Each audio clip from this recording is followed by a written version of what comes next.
বিনোদন জগতের প্রাণকেন্দ্র হলিউডে শুরু হয়েছে কান ফিল্ম ফেস্টিভ্যালের আমেজ। ফ্রান্সের কান নগরীতে আগামী 14 মে শুরু হয়ে এই আন্তর্জাতিক চলচ্চিত্র উৎসব চলবে 25 মে পর্যন্ত। এদিকে ফেস্টিভ্যালের সঙ্গে বাড়তি উন্মাদনা যোগ করেছে টনি অ্যাওয়ার্ডস বিতরণী অনুষ্ঠান। এর মধ্যে ঘোষণা করা হয়েছে নমিনেশন তালিকা। তবে এসব উৎসবের আমেজের মধ্যেই চলমান বিচ্ছেদের গুঞ্জনকে সত্যি করে দিলেন বিশ্বের অন্যতম ধনী জুটি প্রিন্সেস অফ পপ খ্যাত সঙ্গীত তারকা ব্রিটনি স্পিয়ার্স ও মডেল অভিনেতা স্যাম আসগারি।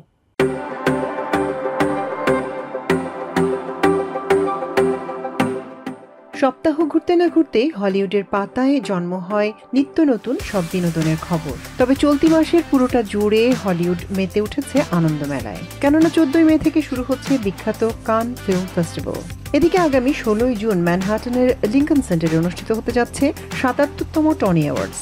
তবে এসবের মাঝেই তিক্ত বিচ্ছেদের স্বাদ নিলেন রিচেস্ট কাপল পপ তারকা ব্রিটনি স্পিয়ার্স ও অভিনেতা স্যাম আসগারি।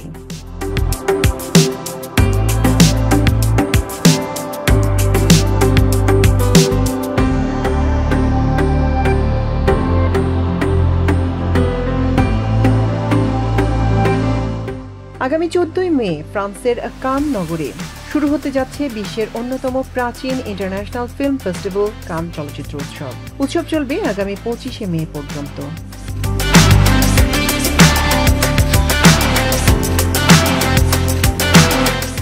এবারের ফেস্টিভ্যালে জুরি বোর্ডের নেতৃত্বে থাকছেন গত বছরের সারা জাগানো মুভি বারবি পরিচালক গ্রেটা গেরউইগ। আর অনুষ্ঠানের শুরু থেকে শেষ পর্যন্ত হোস্টিং এর দায়িত্ব সামলাবেন ফরাসি অভিনেত্রী ক্যামিয়া কোতা।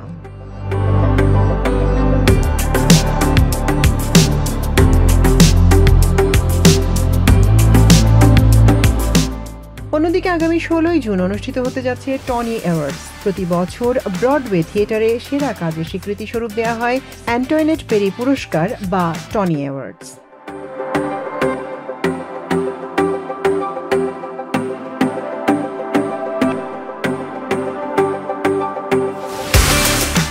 ম্যানহাটনের লিংকন সেন্টারে ডেভিড এইচ কোচ থিয়েটারে অনুষ্ঠিত হবে 77তম টনি অ্যাওয়ার্ডস। গত 30 এপ্রিল মনোনয়ন ঘোষণা করেছে কর্তৃপক্ষ। অনুষ্ঠানটি সঞ্চালনা করবেন অস্কার জয়ী অভিনেত্রী আরিয়ানা ডিবোস।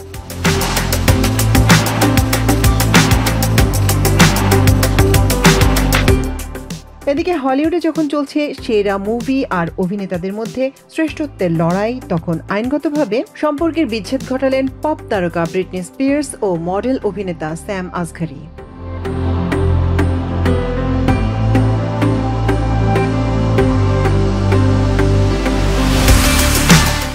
তাদের সম্পর্কে চির ধরেছিল সেই 9 মাস আগেই। এবার নিজেদের জটিলতা এড়াতেই সেটেলমেন্টে পৌঁছেছেন ওয়ার্ল্ডের ধনী এই কাপল। 6 বছরের সম্পর্কের পর 2022 সালের জুনে তারা বিয়ে করেছিলেন। উল্লেখ্য 2023 সালে শীর্ষ 30 ধনী কাপলের তালিকায় ছিলেন এই জুটি।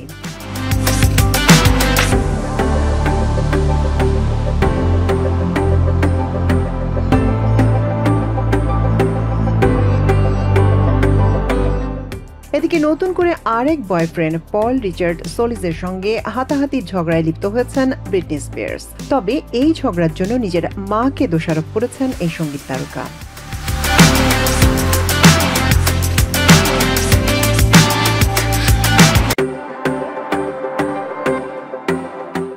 এ নিয়ে অনলাইন নেটিজেনদের তোপের মুখে পড়েছেন ব্রিটনি। তবে নিজের ইনস্টাগ্রাম পোস্টে এই নিউজকে ফেক বলে দাবি করেন তিনি। সেখানে তিনি লিখেছেন, "The news is fake.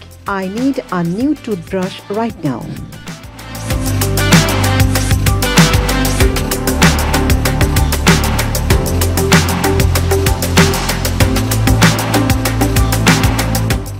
মেট গালা প্রতি বছর মে মাসের প্রথম সোমবার অনুষ্ঠিত হয়। তারকায় ঠাসা এই রেড কার্পেট ফ্যাশন শো এবছর নিউ ইয়র্কের মেট্রোপলিটন মিউজিয়ামে অনুষ্ঠিত হয়ে গেল বিশ্ব তারকাদের সবচেয়ে প্রেস্টিজিয়াস এই ফ্যাশন শো। লাল গালিচায় সেলিব্রিটিদের চোখ ধাঁধানো লুকে উজ্জ্বল হয়ে উঠেছিল মিউজিয়াম প্রাঙ্গণ। মেট গালা 2024-এর বিষয়বস্তু ছিল স্লিপিং বিউটি, রি-অ্যাওয়েকেনিং ফ্যাশন। আর এবার অফিসিয়াল ড্রেস কোড ছিল the Garden of time.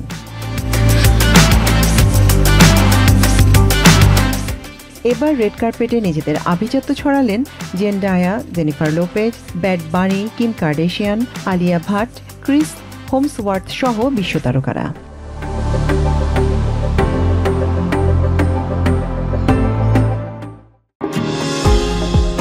New York থেকে সম্প্রচারিত TVN 24 টেলিভিশন বিশ্বজুড়ে বাঙালির কণ্ঠস্বর।